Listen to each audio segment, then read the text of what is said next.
Welcome. For those that don't know me, my name is Troy Bell, and the topic of this video is agents, in particular overseas agents. And right now we're about to go through your options, your agent options. The no agent option is clearly the most difficult option. I've had friends that actually made it happen. Two guys off the top of my head. One of my friends in Spain right now didn't have an agent, but he was a networking machine. Not the kind of guy that takes no for an answer. Shout out to Jalen for doing this thing, creating his own opportunities. It's beautiful. But excuse me, that's definitely the most difficult option. It is possible, but it's kind of like representing yourself in court. Some guys do win, but it usually ends up badly. Usually end up on like some funny website looking crazy. So um, definitely not the option that you want to choose if you have other options, unless you're a vet that has relationships with with teams or GMs. But then you have a resume, so it's a totally different situation. You know, and you know if you don't have an agent, that team doesn't have to pay that 10%. Also, to overseas, the team pays your agent 10% of whatever you're making. So yeah. So I guess if the team doesn't have to pay that 10%, then that's good for some teams, and they would definitely jump on that. But like I said, without having a resume, that's by far the toughest option. Another option you have is to try to create a network of agents that you can deal with year to year. Um, Preferably, you'd want to get guys that deal in all different markets, and then you can kind of either go to the highest bidder or the best situation. A lot of guys think you have to sign with one agent. You don't have to sign with one agent. You can do year to year deals with whoever gets you the best deal. And that's a good option for guys starting out or guys that have been in the game for a while. One agent. The reason you sign with one agent is because it's kind of like going to Walmart. You know, you can get anything from lettuce to workout equipment. If you sign with one agent, he has to be able to handle whatever you need done. You know what I mean?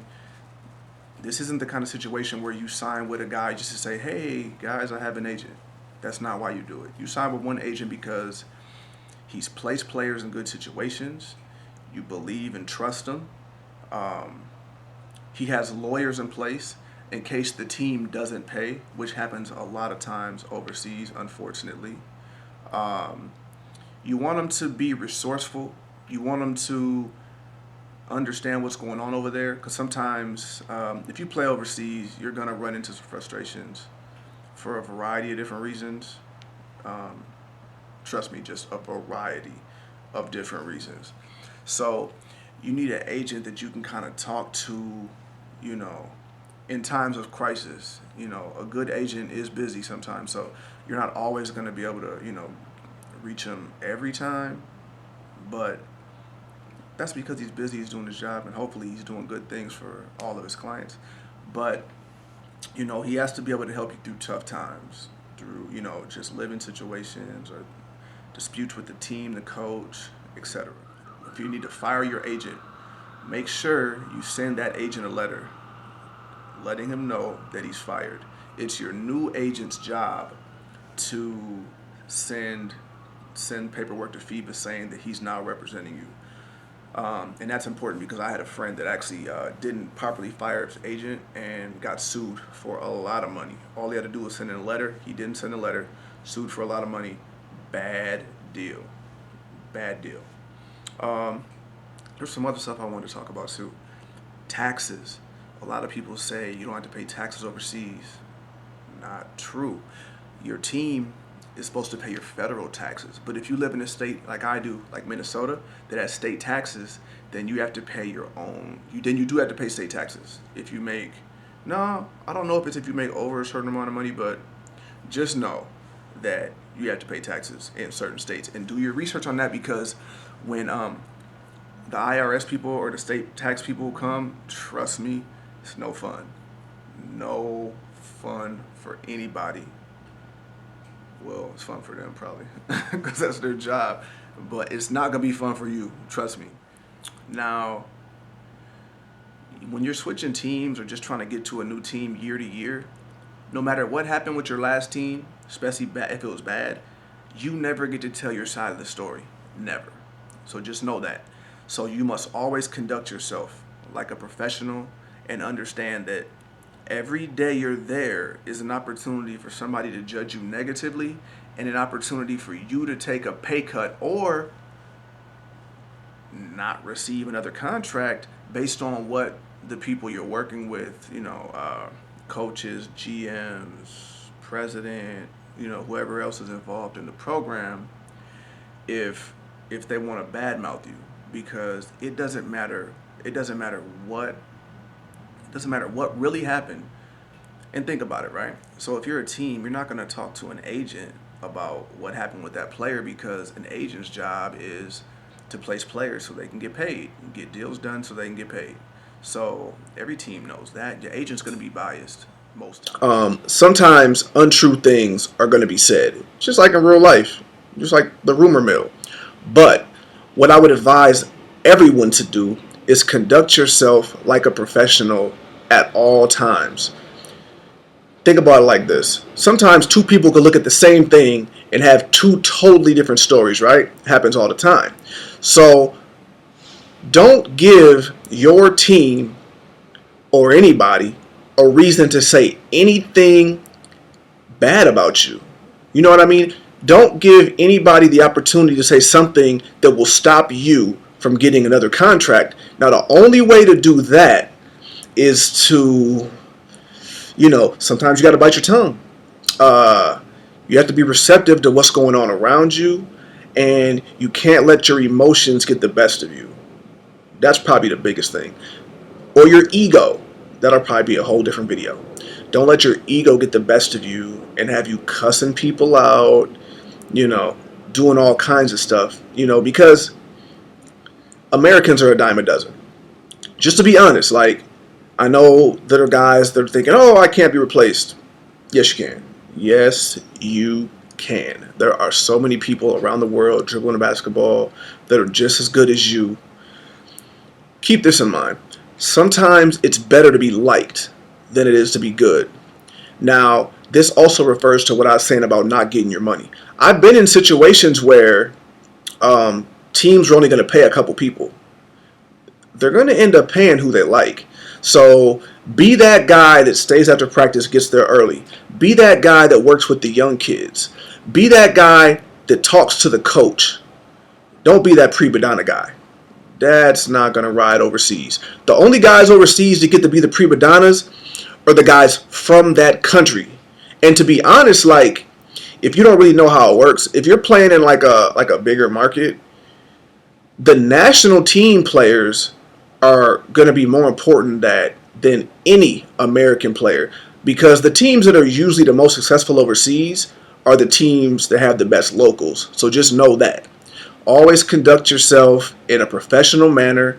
Make your agent's job easy for him by being a nice guy, a stand-up guy, a hard-working guy, the kind of guy that anybody would want to have on their team. If you're gonna be the prima donna guy, you better be like leading the league in scoring every year, because if if you're not having a substantial amount of success, eventually you're gonna run into a brick wall and things aren't gonna work out so well for you. So, you start out as a rookie, then you get experience and you're a vet, and when you get older, the rules are different, man. When you can't perform the way you could when you were young, you have to have a completely different approach. So, and it all starts with your attitude.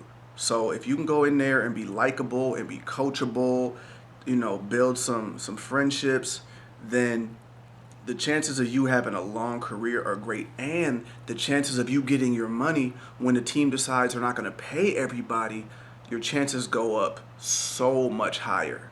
Because sometimes you're just in a bad spot where they're like, we're not paying everybody. Period. You know what I mean?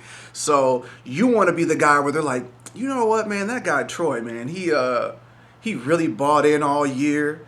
He smiled at the team events. He shook hands, signed autographs, took pictures happily. Not just did it like, all right, little man, come here. You know what I mean? Like, enjoy yourself, because a lot of people don't realize when you're young, there's an expiration date on all of these things. And because I had, 3 knee surgeries all before the time I was 23, I knew there was an expiration date on my career. So regardless of how I felt, I wanted to make sure that the young guys looking up to me and all that were having a good time, because I remember how special that was when I was a young guy.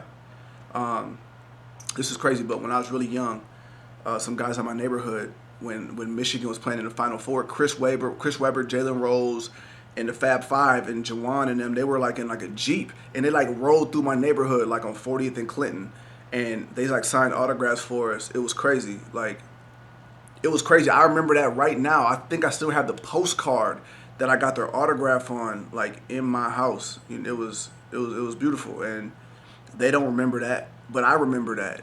You know what I mean? So, just know, man, that you just never know who you're influencing. You never know how much a certain experience could mean to somebody else. So, try not to take yourself so seriously, and enjoy those moments, because when they're gone, they're really gone. But if I feel like if you took the time to take it all in, and you know, it's a different feeling. It's a different feeling when it's over, when you took a moment to appreciate it, if that makes sense. One time I was in a situation where I wasn't getting them, where I wasn't, well, not just me, but the coach, and none of us were getting paid. I told my dad, and I said, Dad, fix my shirt. I said, Dad, it's tight. We're not getting paid. And my dad said, just come home.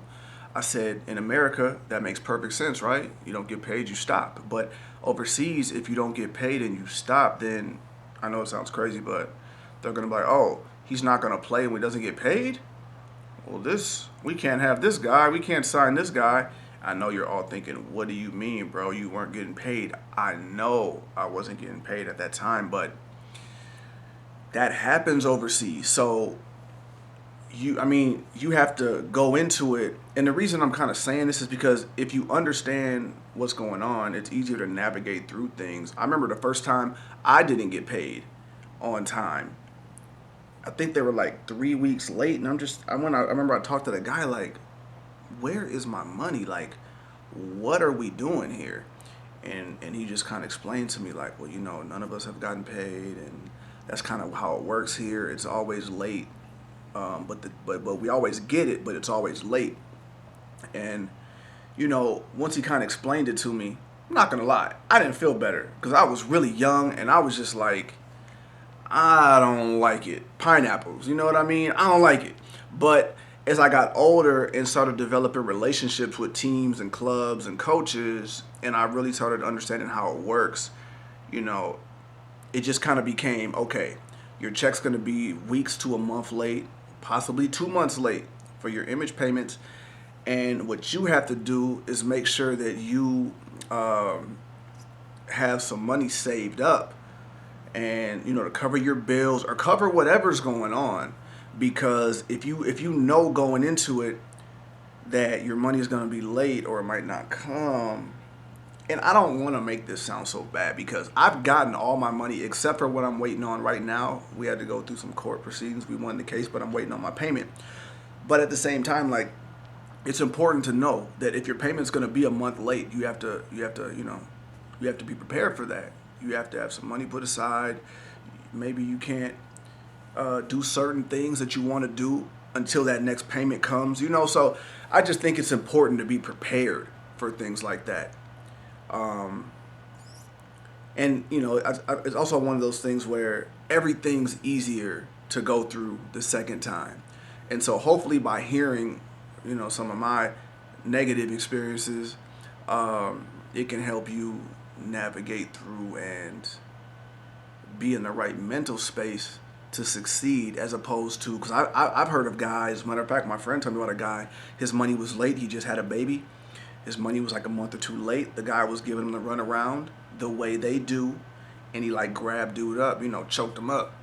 Next thing you know, I heard this guy didn't ever get another job, and it's unfortunate, and I understand, the frustration, but it's never a good idea to go to someone else's country and start snatching people up for a variety of reasons that we don't even need to get into. You know what I mean? So, yep, hopefully this was informational. And like I said, I'm going to make a few more videos, spread some information around. Thanks for watching.